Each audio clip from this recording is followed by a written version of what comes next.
Hello friends, कैसे हो आप सब। आई होप आप सब अच्छे होंगे। आज हम करेंगे फणीश्वर नाथ रेणु जी का उपन्यास मैला आंचल। मैला आंचल का प्रकाशन अगस्त 1954 ईस्वी समता प्रकाशन पटना से हुआ। इसके उपन्यासकार फणीश्वर नाथ रेणु जी है।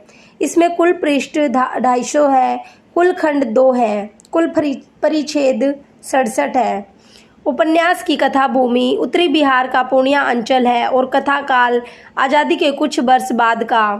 पहले खंड में स्वतंत्रता पूर्व के गांव का चित्रण है। द्वितीय खंड में स्वातंत्र्योत्तर बदलते हुए ग्राम के जीवन के बिखराव और टूटन का चित्रण है। प्रथम खंड में मठ के महंत रामदास और बाद में सेवादास के थोथे आडंबर और पापाचार, मनुष्यों की गरीबी, बेबसी और शोषण, डॉक्टर प्रशांत का अनुसंधान कार्य है। राजनीतिक चेतना, पार्टियों का परस्पर विरोधी एवं प्रचार, सांस्कृतिक चेतना, रूढ़ियों, परंपराओं एवं आडंबरों के प्रति विद्रोह, पर्व त्योहार, रीति रिवाज, नृत्य, संगीत आदि सामाजिक चेतना, संथालों द्वारा तहसीलदार की भूमि पर बलपूर्वक अधिकार, सांप्रदायिकता, जमींदार प्रथा की समाप्ति आदि एक साथ विविध चित्रण प्रस्तुत करते हैं। द्वितीय खंड में पुलिस अत्याचार, मठ के आडंबरों का पर्दाफाश, तहसीलदार साहब की कुंठाओं, ग्राम्य दंगल, राजनीतिक पार्टियों का खोखलापन, गांधीवाद की रिक्तता, प्रशांत एवं कमला के विवाह और पटना और वापस जाने का निश्चित आदि का चित्र उपन्यास प्रस्तुत करता है। आंचलिक उपन्यास का नायक अंचल ही होता है, इसलिए इस उपन्यास का नायक मेरीगंज है। इसके प्रकाशन के बाद इसकी प्रथम समीक्षा आचार्य नलिन विलोचन शर्मा ने की थी, जो आलोचना अप्रैल 1955 ईस्वी में मैला आंचल की समीक्षा शीर्षक से प्रकाशित हुई। हिंदी में गोदान के बाद दूसरा श्रेष्ठ उपन्यास फणीश्वर नाथ रेणु जी का मैला आंचल है। यह बात आचार्य नलिन विलोचन शर्मा ने कही है। उपन्यास 2 खंडों में विभक्त है। प्रथम खंड में 44 परिच्छेद है और द्वितीय खंड में 23 परिच्छेद हैं। इसमें प्रथम संस्करण की भूमिका का प्रथम वाक्य है, यह है मैला आंचल एक आंचलिक उपन्यास है। इस उपन्यास में लेखक सार्वजनिक ध्यान अंचल की जन चेतना को चित्रित करने पर केंद्रीय है। उपन्यास के नामकरण के संबंध में अपने एक साक्षात्कार में रेणु जी ने स्वीकार किया है कि मैला आंचल नाम उन्होंने पंत जी की कविता से लिया था। भारत माता ग्रामवासिनी खेतों में फैला है, श्यामल धूल भरा मैला सा आंचल, नैनों में गंगा यमुना जल, मिट्टी की प्रतिमा उदासीनी। प्रथम खंड 27वां परिच्छेद में डॉक्टर प्रशांत के मुख से यह गीत निकलता है। इसमें 1942 से 1948 तक की राजनीतिक गतिविधियों का अंकन किया गया है।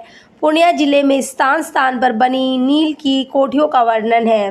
रेणु ने उपन्यास की भूमिका में लिखा है, यह है मैला आंचल एक आंचलिक उपन्यास।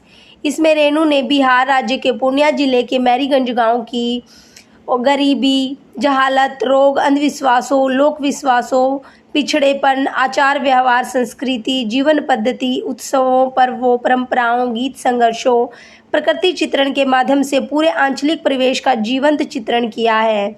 शिल्प की दृष्टि से इसमें फिल्म की तरह एक के बाद एक घटनाएं घटकर विलीन हो जाती है और दूसरी प्रारंभ हो जाती है।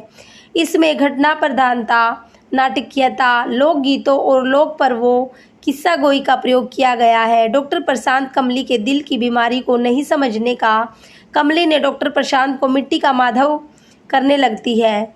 कमली डॉक्टर प्रशांत को प्राणनाथ संबोधित करते हुए प्रतिदिन पत्र लिखती है और उन्हें फाड़ती रहती है। सुमृत दास को लोग लबड़ा आदमी समझते हैं। मुस्लिम लीग के नेता करीमुद्दीन बाबू चीज़ों को ब्लैक में बेचता था।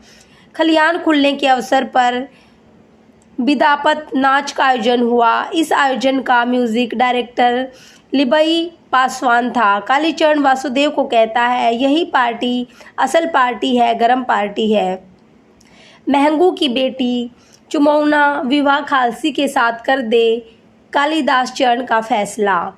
कांग्रेस का प्रचार कार्य करने के लिए मेरीगंज में बोन दास नामक कार्यकर्ता आ जाता है।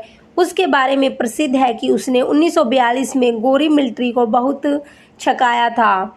विश्वनाथ की बहन के खेत से धान लूटते संथलों और ग्रामवासियों में जमकर संघर्ष होता है। इस संघर्ष में हर गौरी की मृत्यु हो जाती है। उपन्यास का अंतिम वाक्य है, कलीमुद्दीपुर घाट पर चेथरिया पीर में किसी ने मानता करके एक चिथड़ा और लटका दिया है। इस उपन्यास का उद्देश्य नवीन शिल्प विधा का प्रयोग बिहार के पूर्णिया जिले के मैरीगंज नामक गांव को आधार बनाकर रेणु ने इस गांव के रहन सहन, खान पान, पर्व त्योहार, राजनीतिक गतिविधियों तथा पारस्परिक झगड़े आदि तथ्यों का बड़ी सूक्ष्मता से अंकन किया है। जिस तरह कुछ साधु संतों के पास बैठकर ही असीम कृतज्ञता का एहसास होता है, हम अपने धुल जाते हैं, स्वच्छ हो जाते हैं। रेणु की मूक उपस्थिति हिंदी साहित्य में कुछ ऐसी ही पवित्रता का बोध कराती है। निर्मल वर्मा ने कही है ये बात। रेणु का महत्व मन की आंचलिकता में नहीं, आंचलिकता के अतिक्रमण में निहित है। निर्मल वर्मा के अनुसार फणीश्वर नाथ रेणु जी कहते हैं, ग्राम वासिनी भारत माता के आंचल को मैला आंचल कहा जाता है। हमारा मैला आंचल उपन्यास का सारांश और उद्देश्य समाप्त हुआ। धन्यवाद।